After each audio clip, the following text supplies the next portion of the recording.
bagaimana sih numpang rumah bapak? Kamu nih ya, saya udah masuk ke Islam, kok mau numpang rumah saya lagi, katanya. Istrinya marah pula ya. Penyapu panjang-panjang sampai patah dipukulnya. Kau masih bilang tak boleh kau ikut agama Islam.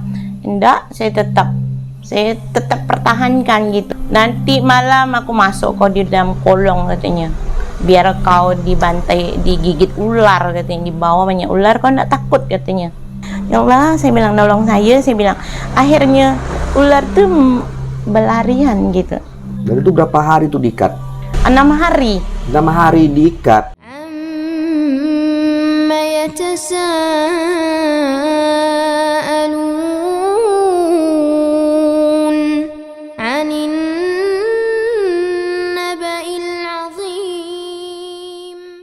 Assalamualaikum warahmatullahi wabarakatuh. Bertemu lagi dengan saya Bang Ilham di channel Laskar 7 Langit.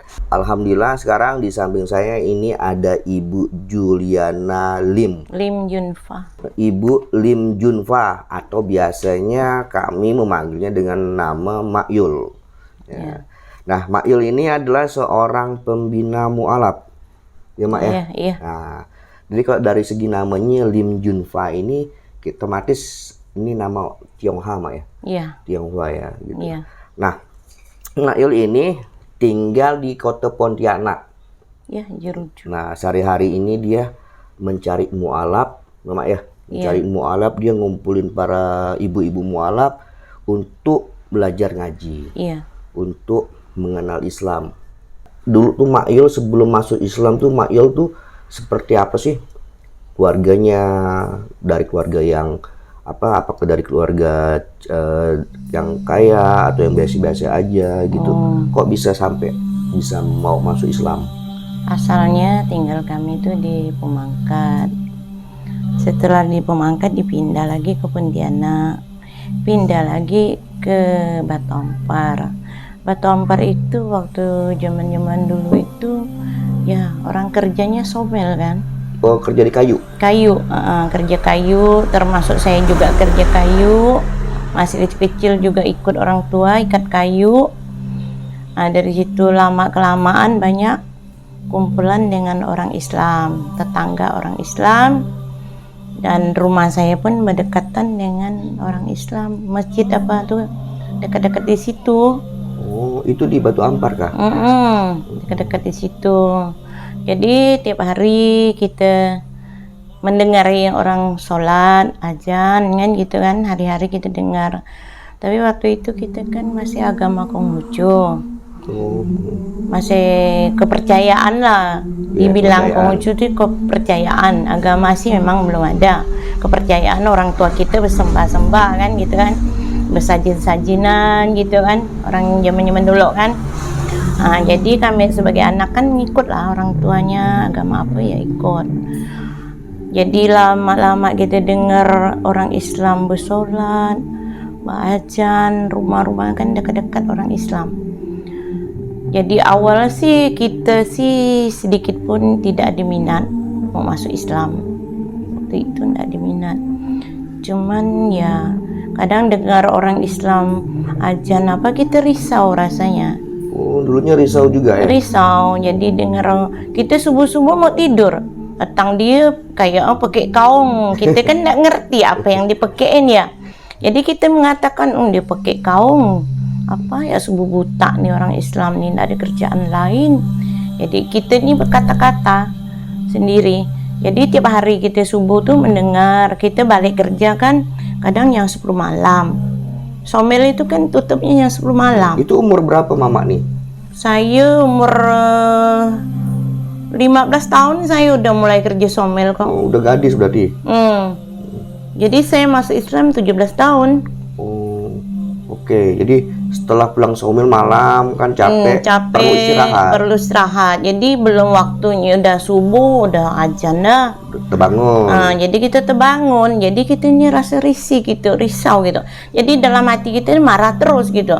Dengan azan ini kita marah tiap hari rasanya gitu, tidak senang lah hati kita. Jadi ada setahun 2 tahun makin dengar azan kan kita tidak bisa pindah kan, karena Somel itu di situ, jadi asramanya di situ. Jadi kita tidak usah milih-milih lagi, jadi tetaplah di situ.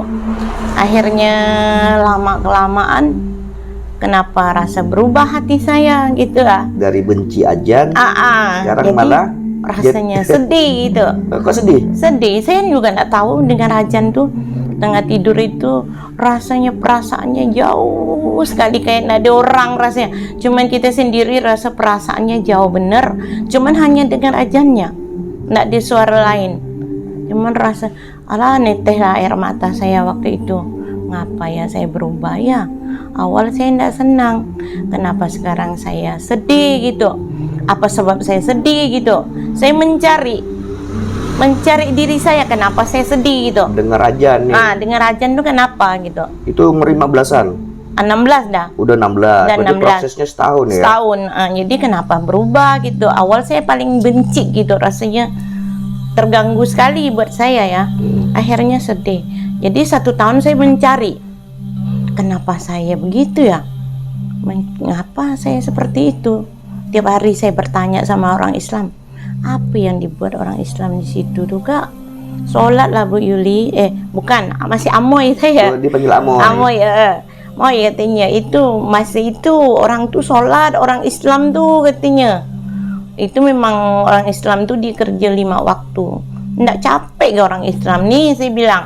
Kok sampai 5 kali dia sholat dia? Ibadahnya sholat. Jadi dia tuh ibadah terus. Bila dia tidurnya ya, saya bilang. Kok tiap hari dia sholat? Kalau orang kita kok nggak ada ya? Kalau orang Cina itu yang sembah Pekong itu kan dia setiap tanggal 1 sama tanggal 15 yang dia sembahnya itu bulannya bulan Cina. Tanggal 1 sama tanggal 15 dia sembayangnya gitu. Itu baru boleh sembayang. Bulannya sama kan bulan kita kah? Beda? Bulan masing. Beda. Berarti ada penanggalan sendiri ya? Tanggal yang itu, yang ada kecil yang macam Jawa ya. Yang gitu. Tengah itu. Itu dia. Itu jadi kami itu ya tiap hari tanyalah sama mereka tuh.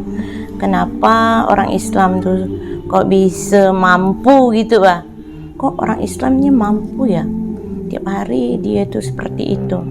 Jadi lama-lama tuh jadi saya dengar seperti itu, saya nengok orang Islam tuh kan tidak jauh dari rumah kita. Jadi kita lihatlah, nengok dia orang Islam menghadap Tuhannya, dia menyuci mulutnya, hidungnya, tangannya, kakinya, semua dicuciin gitu.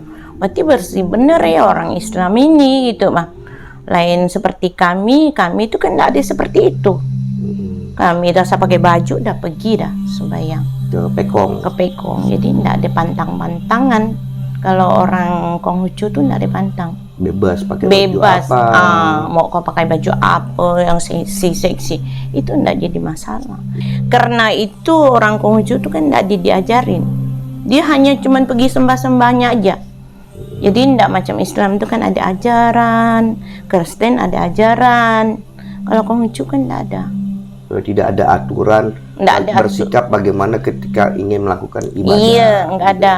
Dia cuma hanya pergi sembah-sembah gitu aja. Setelah itu saya melihat orang Islam tuh lebih baik, lebih bagus kayaknya agamanya. Jadi saya pun ya macam mana ya, saya akhirnya tertarik lah mau masuk Islam. Saya tanya sama orang-orang itu, mana bisa Moy kau masuk Islam, kata orang situ. Mama kau tuh garang tuh katanya. Emang mama aku kan tidak boleh. Saya ini anak perempuan yang tua kan 1 aja. Yang lain adik itu yang dulu saya tinggal sana saya cuma 2 ya perempuan. Saya sama adik saya yang perempuan tuh 2. Mama ini ada berapa saudara? Saya 8. Perempuan 2. Awalnya belum ada lahir yang baru itu. Yang belum ada lahir yang baru kan kami cuma 4 beradik ya. Awalnya 4. Berumur 17 tahun ya. Waktu 16 tahun kan berempat. Setelah berlanjut lagi ibu saya lahirkan lagi, jadi di bawah 4 lagi. 4 lagi.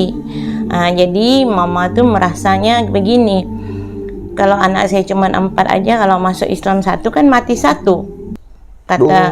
Kata orang Cina ya. kalau anak kita udah pindah agama, dah masuk, bukan masuk Islam, mereka bilang masuk Melayu. Oh, masuk Melayu. Anak saya masuk Melayu katanya, berarti hilang anaknya. Kalau memang orang Cina itu kalau anaknya masuk Islam berarti dibilang mati. Dianggap mati. Dianggap mati. Kalau masuk agama lain, Kristen atau apa gitu? Kristen enggak apa-apa. Saya kecil-kecil juga ikut Kristen kok. Oh, tidak dianggap mati. Enggak. Tapi kalau masuk Islam dianggap mati. Dianggap mati. Dianggap, ibaratnya tidak dianggap. Enggak dianggap lagi. Dia pokoknya enggak boleh lah. Ngapain masuk Islam itu pokoknya agama yang tidak bagus kata dia. Menurut mereka ini enggak bagus agamanya katanya. Apain kita orang Cina mau masuk agama Melayu katanya. Mau masuk Melayu mau ngapain katanya. Akhirnya jadi saya umur masih 17 tahun. Jadi saya berpikir sendiri lah umur 17 tahun di mana saya bisa masuk Islam gitu, Bang. Tapi nekat mungkin itu rasa penasaran. Bukan penasaran, rasa goncang badan kita rasanya kayak perlawanan gitu dengan orang tua saya gitu. Karena orang tua saya agama Konghucu, saya ingin masuk Islam. Tapi saya kayak didorong terus mau masuk Islam gitu. Hati saya itu rasanya mau masuk Islam. Tapi mamanya mama udah tahu niat Makyul mau masuk Islam? Enggak. Oh, enggak tahu. Saya enggak mau ngomong, kalau ngomong dimarahin mau. Enggak dibolehkan. Jadi saya diam-diam lah, saya pergi dari Batu Ampar itu ke Batang Tikar. Iya, Batang Tikar. Batang Tikar itulah ada Pak Pengulu itu, memang dia masukkan orang Islam. Jadi saya dibawa kawan saya ke sana. Jadi saya masuk Islam sana diam-diam. Pada saat itu berarti mama belum tahu Islam itu seperti apa ya? Belum. Hanya terdorong hati itu sedih, rasa mau gitu. Saya mau memeluk agama Islam, merasa gitu. Jadi tiap hari itu menangis di dalam. Tapi orang tua saya nggak tahu saya nangis. Gitu. Cuma nasa subuh tuh nangis rasanya. Ya Allah sedihnya gitu. Rasa enak gitu. Dengar ajannya tuh rasa enak gitu. Nyamannya, berarti saya berkata sendiri agama Islam mungkin inilah yang agama yang sebenarnya ya. Bukan Konghucu gitu. Konghucu itu kan tidak ada agama. Selama ini kita tidak pernah dapat pelajaran. Di sekolah juga tidak ada. Di sekolah ada Islam aja. Di sekolah dulu tuh ada Islamnya, dia diajarin. Agama Konghucu keluar main tali lah, main tali, lompat tali. Jadi tidak dibolehkan sama bu guru masuk kan. Jadi kami main di luar. Kok agama dia diutamakan ya, kok kita nggak ada ya? Kamu tuh tak ada agama katanya waktu sekolah itu. Oh benar juga, kami tidak punya agama. Itu dari situ saya berpikir sendiri. Oh waktu itu ke sekolah dibilang tidak ada agama, berarti kami itu tidak punya agama. Jadi dengan Islam ini rasanya tertarik sekali saya tuh. Sedih, kadang nangis, kadang apa. Akhirnya saya pergilah ke kampung sebelah tuh masuk Islam. Datang nanya sama Pak Pengulu, Pak saya mau masuk Islam. Dia bilang, orang tua bagaimana? Orang tua saya enggak tahu Pak. Ini enggak boleh itu, orang tua enggak tahu. Enggak usah bilang-bilang lah Pak gitu. Saya bilang sama Pak Pengulu tuh, saya bilang saya ingin masuk Islam. Umur kamu berapa? 17. Udah KTP belum bikin, dia bilang. Jadi begini aja katanya, umur kau 18, naikkan 2 tahun ya katanya. Kata Pak Pengulu tuh bilang gitu. Biar bisa masuk Islam. Biar bisa masuk Islam katanya waktu itu. Akhirnya oke lah, saya bilang bikin ya KTP. Akhirnya KTP 19 tahun. Itu tahun berapa tuh Mak? Tahun berapa? 69 kah? Oh tahun 69. Berarti masih belum seperti sekarang ya, sudah tercatat secara digital. Itu kan masih manual Mak. Iya manual. Kita mau bohong juga tahun berapa masih bisa itu dulu ya. Bisa, terserah lah kalau nak tinggal isi sendirinya berapa. Dulu tuh masih bisa, makanya sekarang kan udah tak bisa kan, nggak bisa dibohongin. Akhirnya masuklah saya Islam sama dia. Setelah masuk Islam terpikir lagi, macam mana saya mau kemana ini, mau pulang kemana? Kalau pulang ke rumah tetap makan babi lagi kan. Oh, Jadi setelah masuk Islam, Mama bimbang. Bimbang lagi. Kalau pulang ke rumah, Tetap menunya ada babi tadi tuh ya. Ada babi tetap kan. Orang tua kan tidak putus dari itu. Macam mana pikir. Akhirnya udah masuk Islam, saya masuk lagi ke dalam. Pak, dia bilang, ada apa lagi? Udah saya masuk ke Islam, kau mau nanya apa lagi? Berarti Amo ini dah Islam katanya. Boleh katanya belajar agama Islamnya, sholatnya, apanya katanya kan. Bukan gini Pak, sambil menangis-nangis. Saya mau pulang ke mana Pak? Dia gitu, saya mau pulang ke mana Pak? Orang tua saya kan tidak izinkan. Kalau saya pulang kan tetap sama juga. Saya masuk Islam tidak diguna juga ya Pak ya. Bagaimana saya numpang rumah Bapak? Kamu nih ya, saya udah masuk ke Islam, kok mau numpang rumah saya lagi katanya. Istrinya marah pula ya. Tapi ya namanya kalau daerah tuh, kalau kampung itu enggak Pak Ilham. Karena dia itu senang dia terima kita itu. Iya. Dia senang kalau kita. Dulu kan enggak banyak yang masuk Islam. Enggak macam sekarang kan sampai banyak sekali masuk Islam, enggak ada masalah. Kalau dulu kan bisa hitung berapa orang yang masuk Islam waktu itu kan. Makanya dia merasa kita masuk Islam, dia sangat senang sekali menerima kita. Malah dikasih kita uang lagi untuk makan, untuk apa dikasihnya. Waktu itu tapi daerah Batu Ampar Hana. Setelah saya masuk Islam, numpang rumahnya sebulan tidak dikerja. Itu orang tua nggak nyari? Nyari, dia kan tidak tahu di mana. Akhirnya dapat gak dia? Akhirnya dapat, dicari saya dipaksa pulang lah. Pulang ke rumah, jadi ditanya, ya kita bujurkan lah, kita memang udah masuk Islam. Jadi mereka bilang, enggak usah, kamu enggak boleh masuk Islam. Sekarang kamu harus ikut agama kita, ikut kita orang tua, kata abang-abang. Dia bilang, kalau kau tetap mengikut agama Islam, saya anggap kau mati katanya. Pokoknya habislah diceramai sama mereka, keluarga-keluarga kan. Jadi kita masih tetap bertahan dengan agama Islam, tak mau berubah. Itulah dari situlah saya di plasanya. Tuh mengalami penyiksaan juga. Sampai kita di pangkong lagi penyapu tuh. Penyapu panjang-panjang sampai patah dipukulnya. Kau masih bilang tak boleh kau ikut agama Islam. Enggak, saya tetap pertahankan gitu. Walaupun dipukul tuh tetap pertahankan. Disiksanya, diapanya. Nanti malam aku masuk kau di dalam kolong katanya. Biar kau dibantai, digigit ular katanya. Di bawah banyak ular, kau enggak takut katanya. Dia nakut-nakutkannya kan. Bukan dia nakut-nakutkan, benar-benar dimasukkannya. Benar dimasukkan ke dalam kolong rumah, di bawah rumah ya. Iya. Jadi diikatnya gitu. Jadi enggak bisa gerak kita, cuman kaki aja. Cuman ini diikatnya gitu. Di Mama diikat ya? Diikat lah, kok enggak saya lari kok. Akhirnya saya diikatkan di dalam itu, tapi masih nampak kan di itu. Kan ini rumah. Ini air, di bawahnya air. Oh iya, kan rumah zaman dulu kan tinggi-tinggi Mak. Kalau dekat itu kan dekat laut. Oh iya, dekat dekat laut. Laut Batu Ampar itu.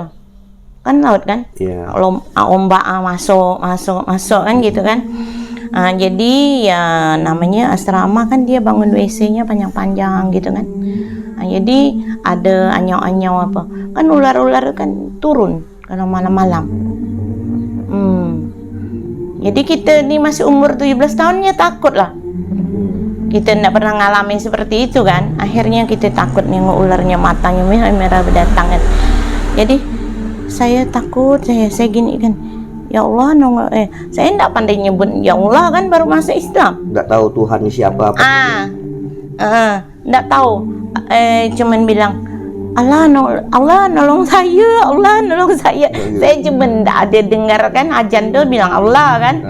Dia bilang Allah nolong saya. Saya bilang ya Allah, saya bilang nolong saya. Saya bilang akhirnya ular tuh berlarian gitu.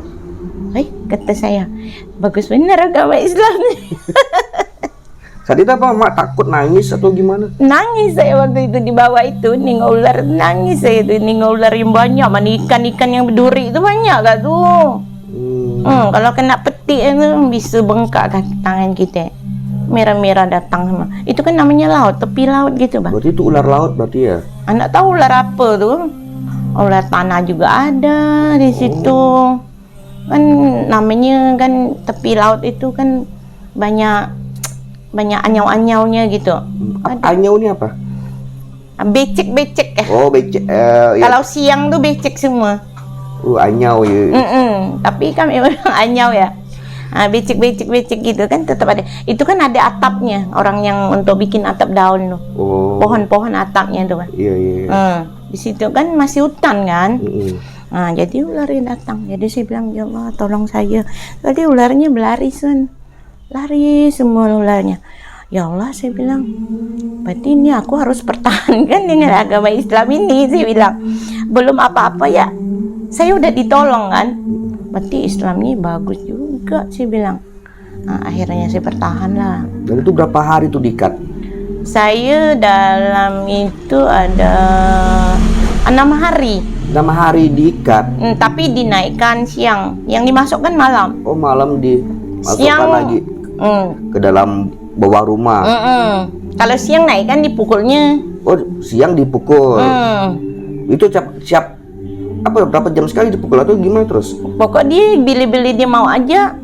Abang-abang tuh, kau masih berubah ke belum katanya? Pukul lagi. Berubah ke belum pikirannya? Pukul lagi gitu. Malamnya dimasuk ke kolong rumah. Biar sampai dia berubah, kata orang tua. Tuh, kenapa mama enggak berubah? Kan dapat penyiksaan.